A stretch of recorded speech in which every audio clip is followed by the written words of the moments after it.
सो सुरतावरी, सबसे पहले तो बहुत बहुत बधाइयाँ। I would like to congratulate you. आपकी 12 तारीख को मूवी आ रही है फटाफटी जी। क्या कुछ है आपको बताने के लिए मूवी के बारे में? कैसा कुछ किरदार है उसमें आपका और कैसी मूवी होने वाली है वो, अगर आप हमारी ऑडियंस को बताना चाहें?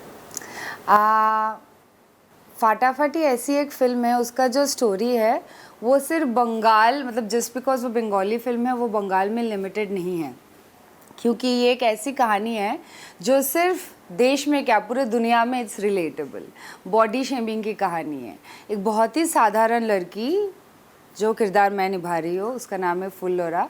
उसको फैशन बहुत अच्छा लगता है, डिज़ाइनिंग बहुत अच्छा लगता है, लेकिन वो एकदम डबल एक्सेल साइज़ की है। तो उसको बचपन से ये समझाया गया है कि कुछ भी हो जाए वो फैशन के लिए नहीं बनी है।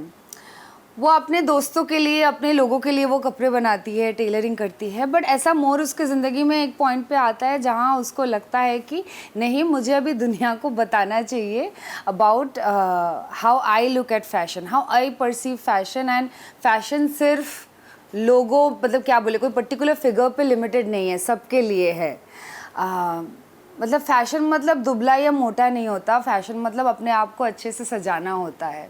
एंड फिर कैसे उसकी ज़िंदगी एक साधारण से it turns out to be a journey of a plus size influencer and model, उसकी कहानी है। सो हम सब ने कभी ना कभी ये सब तो लाइफ में एक्सपीरियंस किया ही है, जहाँ डेनिम नहीं फिट होता है या शर्ट नहीं ठीक होता है तो इतना कोसते हैं हम अपने आप को। लोग कितना कुछ बोलते हैं, थोड़ा सा भी वज़न बढ़ जाता है तो कि कितनी मोटी हो गई है, अरे इस पे मत बैठना ये टूट जाएगा, लिफ्ट पे मत चढ़ना लिफ्ट ही ख़राब हो जाएगा। सबको लगता है ये मजाक है एंड ये चलता है क्योंकि इतने सालों से ज़माने से लाइक लोग बोलते आ रहे हैं and people are okay with that. Trust me, जिनको ये सब बोला जाता है वो लोग कभी इसको अच्छे से नहीं लेते, क्योंकि this is not a comment जो कंसर्न से आता है, this is literally an insult. जैसे हम किसी की पर्सनल चीज़ों पे नहीं कमेंट करते हैं, करना चाहिए नहीं, कि उनका क्या रिलीजन है, उनका पर्सनल लाइफ में क्या रिश्ता है अपने पार्टनर के साथ, या वो क्या करते हैं, सेम वे में वो क्या खाते हैं and like you know how their bodies, इसको लेके हमें कमेंट नहीं करना चाहिए। आई एम नॉट सेइंग कि बॉडी को लेके कभी कुछ बोलना नहीं चाहिए। अगर किसी को देख के मुझे लग रहा है उसको तबीयत ख़राब है, वो ऐसी इतनी दुबली नहीं थी या फिर इतनी मोटी नहीं थी, suddenly I am seeing a lot of weight, concern से अगर इंसान पूछे कि क्या हुआ, सब ठीक तो है ना, वो अलग बात है। या फिर कोई वेट पुट ऑन या लूज़ करके अच्छा या अच्छी लग रही है, ऑब्वियसली मैं तारीफ़ करूँगी, वो बॉडी शेमिंग नहीं है। बहुत ही थिन लाइन है बॉडी पे कमेंट एंड बॉडी शेमिंग में। शेमिंग वो होता है जिसमें आप किसी को इंसल्ट कर रहे हो या फिर आपके बातों से किसी का अंदर रिएक्शन हो सकता है जो उनका कॉन्फिडेंस तोड़ दे। सो ये फिल्म उसी की कहानी है, लेकिन I know it's a very heavy subject, लेकिन फिल्म की स्टोरी टेलिंग इज़ एकदम comedy, drama, fun, there is a very sweet love story, so it's a joy ride बोल सकते हो। एक ये डिज़ाइनर आउटफिट है ऑफ फन एंड एंटरटेनमेंट, जो जिस धागे से बनी है वो बॉडी शेमिंग है। So, what was there in your mind when you agreed for this role? Because it's very difficult to say something where you have to Yeah. change your body or do some experiment with your body. I know, but so I went through a surgery after which I had gained like 5-6 kilos, and I got trolled heavily for that. And I have never been trolled for being on the heavier side. For being on the skinnier side, I have been trolled कि flatter on TV, boys like flesh not bones, ये सब मैंने सुना था। ये सब like you know you look like an elephant, यानी ये सब मैंने लाइक यू नो वो सर्जरी के बाद ही मैंने पहली बार लाइफ में सुना। And I was like wow, people can be really really rude. So जब फाटाफटी की कहानी स्क्रिप्ट मेरे पास आई, तब मेरे पास 2 और स्क्रिप्ट था, लेकिन उसमें स्पेशली एक पुलिस ऑफिसर का किरदार था जो निभाने के लिए मुझे वो 5-6 किलो घटा के फिर I had to get back to my old shape. And Fatafati के लिए यही चैलेंज था, मुझे 20 और किलो गेन करने हैं to look like a plus size model. कुछ कहानियाँ ऐसी होती है जो बोलने के लिए, जिस स्क्रिप्ट के लिए going that length is important and वो ज़रूरी है। एंड ऑब्वियसली ये बहुत ही एक डिफ़िकल्ट जर्नी रही है, पहले तो वेट गेन करना, फिर फिल्म के बाद वेट घटाना फॉर अदर फिल्म्स, बट उससे भी ज़्यादा डिफ़िकल्ट रही है to hold on to the fact कि मैं फ़िल्म के लिए गेन कर रही हूँ। जब मेरा वज़न बढ़ रहा था, मैं बढ़ा रही थी फ़िल्म के लिए, मैंने एक्चुअली लोगों का आसपास बहुत सारा रिएक्शन देखा। मतलब असलियत समझ में आता है ऐसे टाइम पे जब like you know people some people have been like nice and loving like they are, and some have been rude because of like how my body was changing and not kind. That shows a lot of character. तब मुझे समझ में आया कि ये जो ज़िंदगी कुछ क्या बहुत सी लड़कियां एंड बहुत लोग हर रोज़ जीते हैं, ये जो मैं कुछ महीने जी रही हूँ उसी में मुझे ऐसे लग रहा है ये गले में अटका है पिक्चर हो जाए, let me get rid of the weight. So imagine उनकी ज़िंदगी कैसी होती होगी. हर रोज़ कोई ना कोई कहीं ना कहीं से उनके कॉन्फिडेंस पे हिट करने के लिए रेडी है just because of their body. So it became even more clear to me कि ये फिल्म करना, ये मैसेज देना दुनिया को बहुत ज़रूरी है. अगेन एक पिक्चर से पूरी दुनिया नहीं बदलती है, लेकिन एक मैचस्टिक से आग जो लगती है ना, ऑडियंस में वो पावर है कि उसको वो मशाल बना दे. तो हमारा काम है पिक्चर बनाना, बाकी ऑडियंस के हाथ में है. Talking about the subject, how did you manage वो 25 किलो जो आपने गेन किया, आपने कैसे किया? Okay, so in general I'm a huge fitness freak, so मेरे लिए it was difficult to not work out. मेरे लिए वो सबसे difficult था क्योंकि तब तक मेरा तबीयत ठीक हो गया था. मेरा जो न्यूट्रिशनिस्ट है लुक, उसने बहुत कोशिश किया था कि मेरा वेट गेन ऐसे हो ताकि it's a healthy weight gain, not like the junk food, beer belly, none of those. So मैं राइस नहीं खाती थी, we added rice, sweet potato बहुत सारा ऐड किया, यैम्स ऐड किए. एंड बट एक शॉट है फिल्म में जहाँ पे मेरी डेनिम नहीं फिट हो रही है. ये सिचुएशन पर हम सब रहे कि स्पेशली फेस्टिविटीज़ के बाद होता है, पूजा के बाद या कोई दिवाली के बाद जब डेनिम नहीं फिट आती है. And she is like literally jumping around in the room and then वो लाइक प्रे करी अपने डेनिम के ऊपर, प्लीज़ प्लीज़ फिट हो जाओ, प्लीज़ प्लीज़ फिट हो जाओ, क्योंकि एक का भी बटन नहीं लग रहा है, पेट इतना बड़ा हो गया है. उसके लिए मेरे डायरेक्टर खुशी नहीं हो पा रहे थे कि पेट बड़ा नहीं है, इनफ नहीं है, इनफ नहीं है. एंड देन वो सीन के 3 दिन पहले we increase the salt intake and sugar intake ताकि ब्लोटिंग और ज़्यादा हो जाए एंड फिर वो दिखे, उतना पेट दिखे. एंड आई थिंक वो ट्रेलर में भी वो शॉट है. सो आई होप कि finally Arithro, my director, got what he wanted.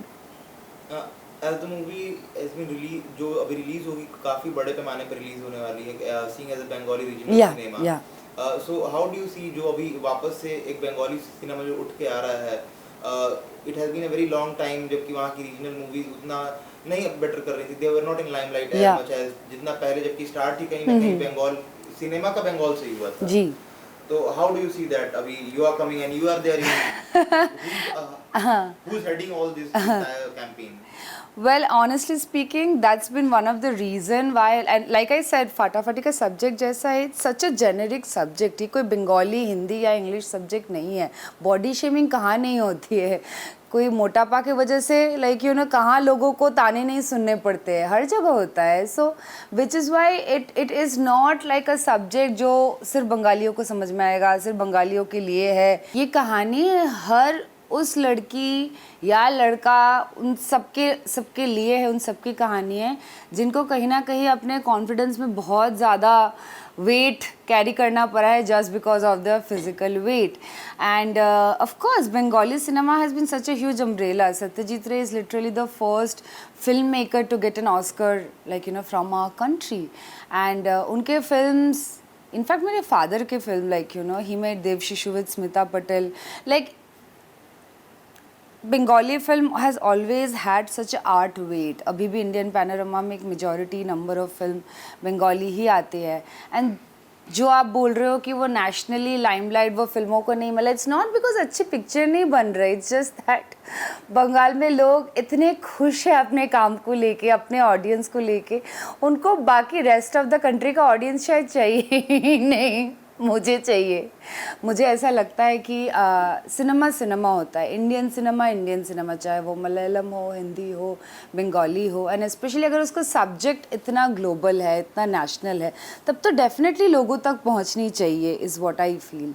सो वही कोशिश है कि लोगों को पता चले कि बंगाल में भी ऐसे पिक्चरें बन रही है. हम भी, we are also as artist going that length की मैंने 25 किलो एक फिल्म के लिए गेन किया एंड बिकॉज वही फिल्म का सब्जेक्ट है for the demand of the roles. As an artist में मैंने अपने आप को कितना कार्व किया फॉर दिस फिल्म. सो वो मैं चाहती हूँ कि वो मेरे देश में बाकी लोगों को भी पता चले कि बंगाल में भी हम आर्ट को उतना ही, इनफैक्ट आई वुड से बहुत जगह से ज़्यादा कदर करते हैं। जैसे परफॉर्मेंस ओरिएंटेड फिल्म बंगाल में ज़्यादा बनती है दैन से all Glitz and glam. I enjoy Glitz and glam, मैं वैसे भी वैसे टाइप के काम भी करना एन्जॉय करती हूँ, लेकिन जैसे इस फिल्म का हीरो उसका कंटेंट है, लाइक जो सब्जेक्ट है वो है। And I know that on the face value it looks like कि weight gain was the toughest part of the film. मेरे लिए उससे भी ज़्यादा टफ था एक ऐसा किरदार निभाना, ऐसे एक बंदे का जिसका कोई कॉन्फिडेंस नहीं है, क्योंकि I am full of confidence, I am a confident woman.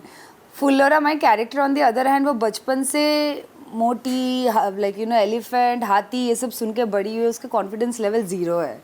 मतलब उसका एक अपना खुद का जर्नी होता है of self acceptance and self love in the film.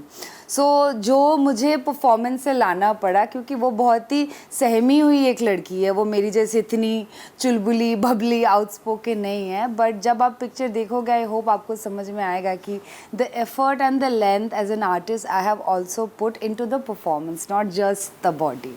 Rita, और ये तो बात रही फटाफटी की, बात करें आपके बारे में, आने वाले टाइम में और कौन कौन से प्रोजेक्ट हैं जिस पे आप देख रही हैं, और अभी और कौन से प्रोजेक्ट हैं जिन पे आपका काम चल रहा है?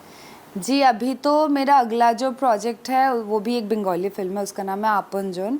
वो 2 सिंगल पेरेंट की, यंग सिंगल पेरेंट की कहानी है, जो शूट करने के लिए मैं 15 तारीख को फिल्म रिलीज़ के बाद लंदन जा रही हूँ। एंड उसके अलावा अगर आप हिंदी पूछो तो हिंदी एग्जैक्टली नहीं, इंग्लिश। मैंने अभी निकिता गांधी के साथ उनका एक गाना शूट किया है, so which I am also very excited for. वो मैंने गाना लिखा है, निकिता ने गाया है, सो वो गाना आने वाला है बहुत जल्दी।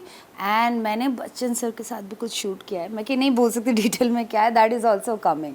And as I keep doing more work, I hope मैं आप लोगों को और बता पाऊँगी क्या चल रहा है। हिंदी मूवीज में भी, बॉलीवुड में भी आपको देखने के चांसेस हैं? बिल्कुल बिल्कुल, मैंने परी किया था अनुष्का शर्मा के साथ, फिर मैंने शॉर्ट्स किए हैं कल्कि के साथ, अनुराग कश्यप के साथ, रजत कपूर सर के साथ, गाना किया है आयुष्मान के साथ, कैंपेन किया है कटरीना के साथ। Like I have work with some very very good artist from the Hindi film industry, and आगे जाके भी करना चाहती हूँ और काम। I am open to good project, so hopefully fingers cross इस साल हिंदी फिल्म में भी आप मुझे देख पाओगे। Lastly, a message for your fans who are eagerly waiting. First of all, I would tell any of my fan who's watching this video कि thank you for supporting me through this whole journey. मेरे लिए आसान नहीं था, लेकिन आप लोगों का प्यार कहीं ना कहीं आसान कर देता है the whole journey of going through something like this. And अभी जब ये फिल्म आने वाली है and I'm getting so much response, especially from women, that you know हमारे जैसा भी कोई लग सकता है स्क्रीन पे, क्योंकि कोट एंड कोट जो you know unattainable beauty standards होते हैं जो हम हीरोइंस को देखते हैं, मैगजीन कवर पे देखते हैं, लोगों को लगता है कि ये कैसे बन सकता है, ये तो इंसान ही नहीं, ऐसा तो हो ही नहीं सकता। एटलीस्ट फाइनली मुझे ऐसे बहुत मैसेजेस आ रहे हैं, आप लोग लिख रहे हो कि फाइनली ऐसा लग रहा है कोई हमारी कहानी बोल रहा है। दुआ करना, आशीर्वाद देना कि ऐसे काम मैं और कर सकूं जिसमें मैं आप सबकी कहानी बोल सकूं, ताकि मैं आपकी ज़िंदगी का हिस्सा और अच्छे से बन सकूं। Thank you. Thank you.